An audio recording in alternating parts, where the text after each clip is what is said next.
Hey, this is Joe Vizio, and I guess I'm here with part 4 of Mommy Dearest. If I remember correctly, when I last let off yesterday evening,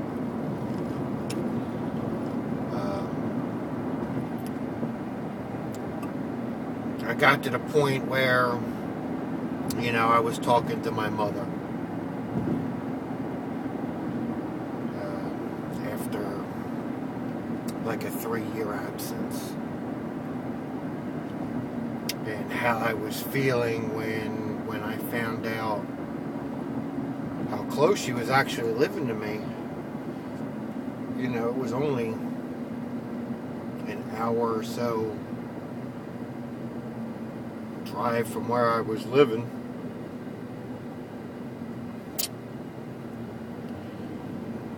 And when I finally did ask my mother what happened,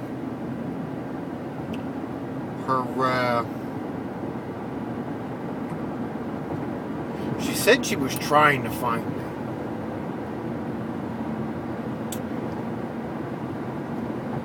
She said that she had been looking for me sometime. Excuse me. She had just lost contact, and I don't buy that. I don't buy that because, number one, the telephone number that my father had was listed in a public phone book. And I know at that time there was no internets or anything like that. I mean, you actually had to let your fingers do the walking, or you would call 411 and, in case you're not from that time, call 411. Hi, I'm looking for a phone number for this person in this city, and they can generalize for you. Well, we have 5 people under that name. Can you be specific? Or even the right operator would just give you, all the numbers within reasons. I mean, if it wasn't like 100, if it was like 100 numbers, then they would tell you, hey, you can go get white pages, and this information will be in there. But not just that, through the whole time, my father stayed at the same job. I mean, she knew where that job was.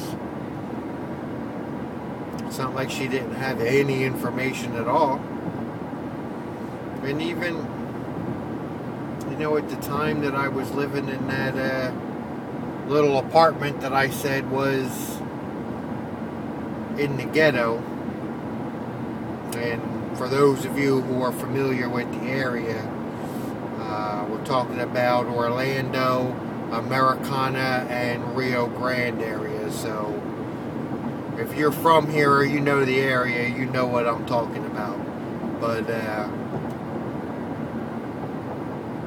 she had the phone number for that. I used to talk to her on the phone before she disappeared from there. And that phone number didn't change. So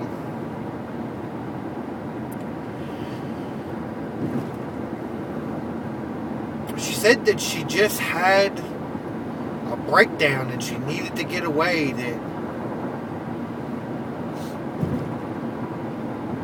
she just had her fill, and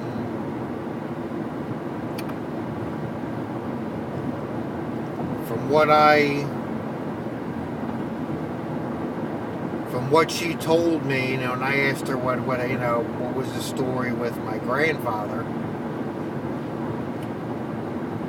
she said that her boyfriend, Dacre, was blamed because Dacre was kind of a excitable person. I mean, he didn't really know how to keep his emotions in check, you know. I mean, we're talking, this was a full-grown man that showed the same kind of excitement as a child would. So she said that he just got excited over something like that, and it was just a coincidence that my grandfather just went right into a stroke. According to Helen, Baker was just yelling and was angry about something, and it just scared my grandfather, who, you know, was already a little mentally out of it due to the shell shock he suffered from World War II.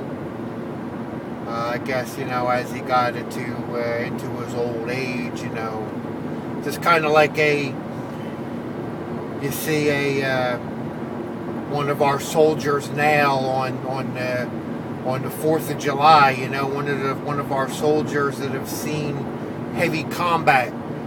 And they come here for 4th of July and they hear all those explosions and they're just... Maybe he got the same way, you know, kind of makes sense. Kind of both sides of the story make sense. But what kind of makes the most sense is my mother running away. And my mother has always been like that. I didn't meet my grandfather, her father, until I was maybe 8 or 9 years old. I met my mother's brother, her older brother. I'll just call him Thomas. I met him probably when I was 7 years old.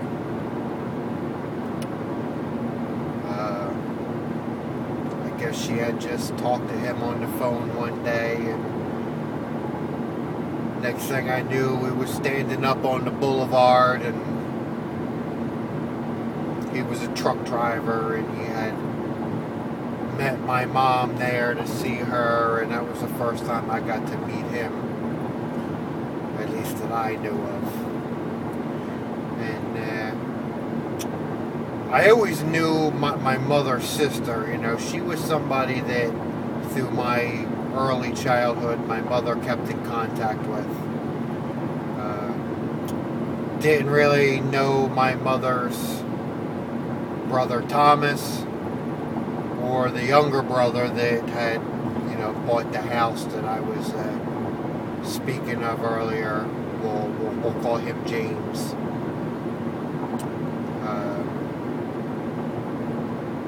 So I really didn't get to know Thomas and James, but I knew the sister Corinne. But my mother's grandmother had passed away, and I think this was like 1983. I think, yeah. We had gone to her funeral, and you know, I knew Uncle Thomas. I just met him. I had yet to meet Uncle James, but, you know, I did get to meet him. And I met the stepbrother for the first time, Schmo, and the other stepbrother, Harry, and a stepsister, Sherry. And after the funeral, we were at, it was either Schmo or Harry's house, and you know, we were doing the typical after funeral hors d'oeuvres kind of things, and you know, I had just met, I had two cousins, we'll say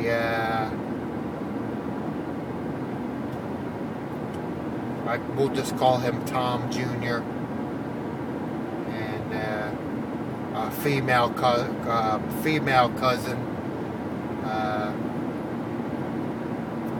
We'll call her Lynn.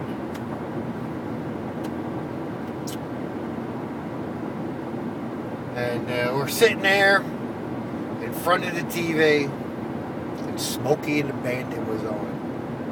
And I was just glued because I was into that whole truck drivers and smashing up the cop car thing, you know, any which way but loose, and BJ and the Bear and Dukes of Hazzard and Smokey and the Bandit.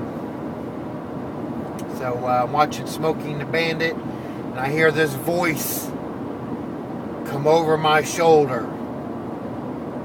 I said, "Joseph, do you know who I am?" I turn around, and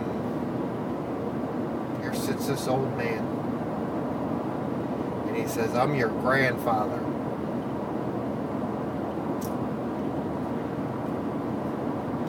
Okay, it's a fucking guy from Adam, but I didn't know any of these people, and the point to where I'm going with this, I didn't know any of these people because my mother always had some kind of a grudge with somebody in the family, and I can't justify or say that she was unjust, but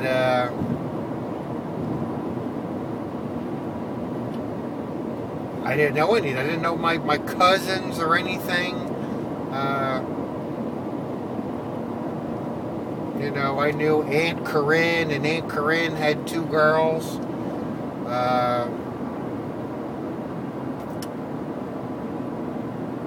Ellie and Annie. Probably never going to remember these fucking names, but you know, I spent a lot of time with Ellie and Annie. You know, I talked to Ellie through some social media. Annie passed away from cancer a few years ago. But that whole side of the phone just didn't know. I didn't know anybody. My mother had some kind of a grudge, and it had been years since she had spoken to him, and it's kind of where we are now. Because my mother is not speaking to any of them again. I know my grandfather has since passed. Helen has passed. Her real mother has passed. James has passed. Sherry has passed. Schmo has passed. I do believe Harry is still alive. I know Corinne is still alive. And I know Thomas is still alive. Which, by the way, Thomas's children,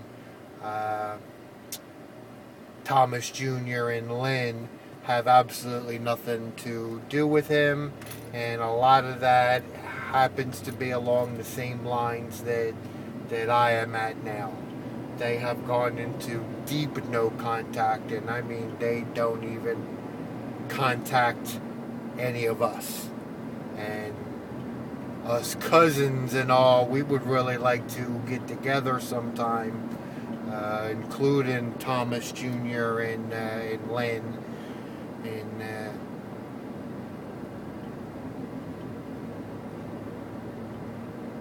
but that's not going to happen, I guess.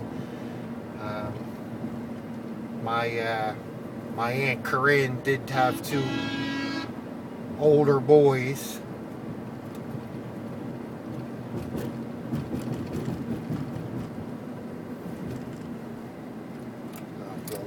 Younger boys that I never really got to meet. I got to meet one of them one time. He was a baby. I mean, I held him in my arms when I was like 11 or 12 years old, something to that. And the other one, the younger one, you know, I talked to him on the phone a few times, but you know, we never really got to meet. And it's all just that whole family grudge separation thing. I never got to know any of these people. And my mother was doing nothing more than running away like she always has and like she continues to do. So there's no really telling what happened to my grandfather. But I do have a lot of light shed on why my mother did take off and do what she did. Although as a kid, I was 16 years old, I really didn't think too much about it. I was just happy to have my mother back, and it was actually kind of giving me a way out of the communist Cuba, which that was my father's house. I was no longer stuck. And when I was 16 years old, I made a decision that I wanted to just go and live with my mom for a little bit. Which, let me tell you, that lasted all of like maybe 6 months. My mother was just really so disconnected from reality. I was disconnected from reality. I didn't know what I was hoping for. And the only thing that I really did do was just get myself in trouble. You know, I met some people over there, and, you know, I happened to get in with the real party crowd, and I was probably drinking and smoking more pot than I ever had in my life. Skipping school all the time.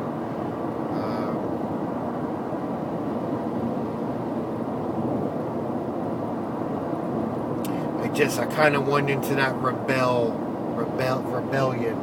You know, it's just kind of like, you know, the kid on Halloween. You know, for so long,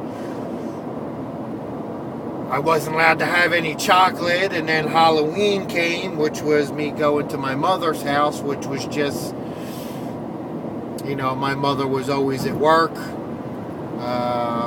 Her boyfriend, same guy, Dacre. You know, he really didn't pay much attention to what was going on. And me being a 16-year-old boy, I ran amok.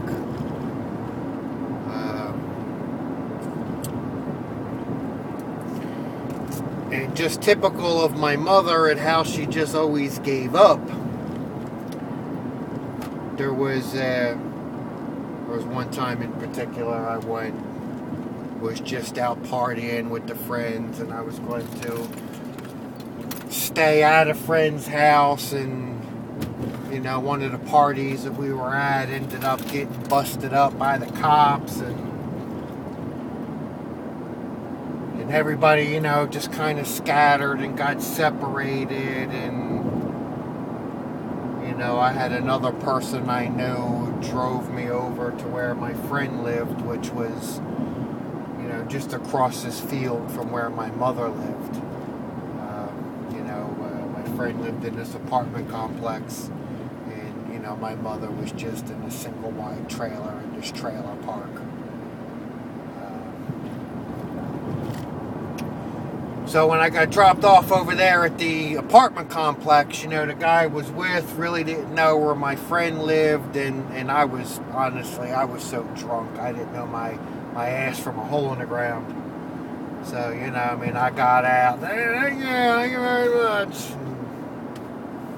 You know, and I remember I was walked up on these steps to get up to the apartment, and I wasn't sure where I was, and I just thought, you know, I'm just going to lay down here and collect myself, and I'm sure my buddy will be along any time. And, you know, I ended up falling asleep.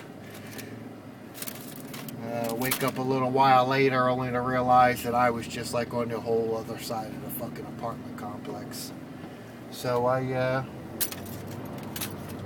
just walked across the field over to Mom's trailer. And I didn't have a key for the front door, so, you know, I climbed in through a window. I snuck in my room, and I wanted nothing more than to just lay down in bed. And lo and behold, my mother and Dacre are awake. And they are in the bathtub together. Well, maybe not together, because they're both pretty big people, and we are talking about a trailer, but I didn't see, nor was I going to go in and peek in and see, but I could hear them talking, as this was a trailer. The walls were thin. And,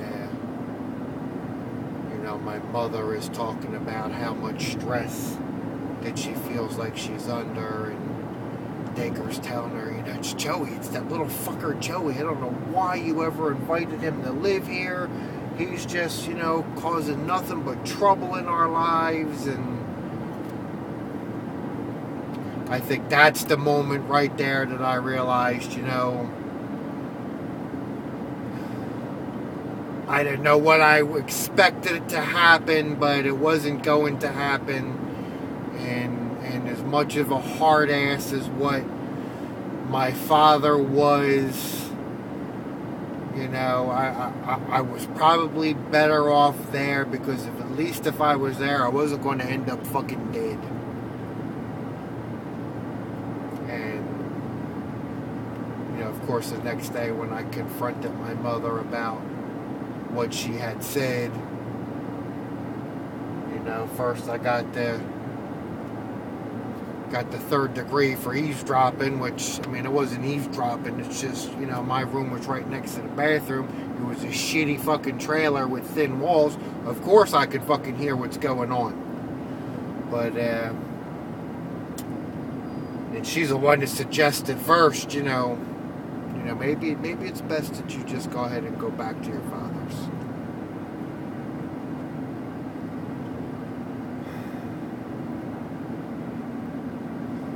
I wasn't crazy about it. You know, I look back now and I understand what my father had put me through. But when I was that age, you know, I wanted nothing more than to be accepted in my father's eyes. So if he beat the shit out of me for some reason, you know, when he was done beating the shit out of me, I was kind of hoping that the next thing I did, I was going to be right, so that I was, you know, doing good in Daddy's eyes. But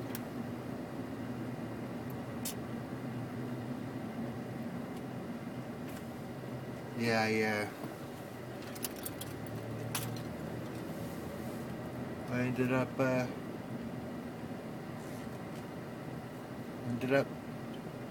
packing up my boat made from garbage and started making the journey back to Cuba.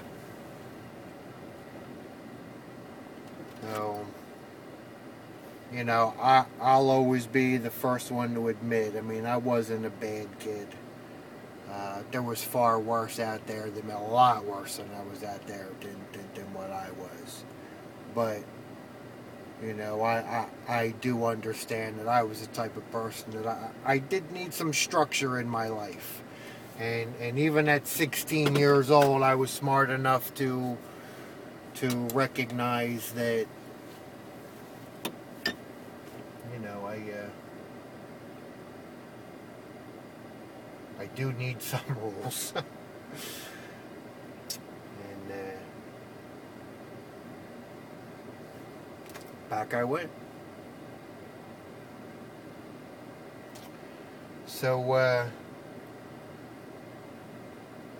going to go in and clean my building here. I've just arrived at my first one, and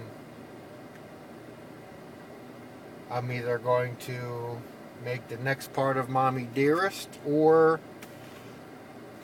this might be a good time to get off of Mommy Dearest for right now and head over into something else. So, you know, if you stuck it out with me for this, I appreciate it. And again, I keep saying this, you know, I'm not really expecting anybody to watch any of this. This is for my own self-help, but as being inspired from Ollie Matthews and from the good things that he did, I'm going to kind of try and, you know, follow in his footsteps a little bit and let my recovery be an open book, hoping that maybe it might inspire others to help themselves out. So, if you want to leave a comment, you want to curse me, you want to, you know, do whatever, feel free. That's what this is for. So, I'll see you next time.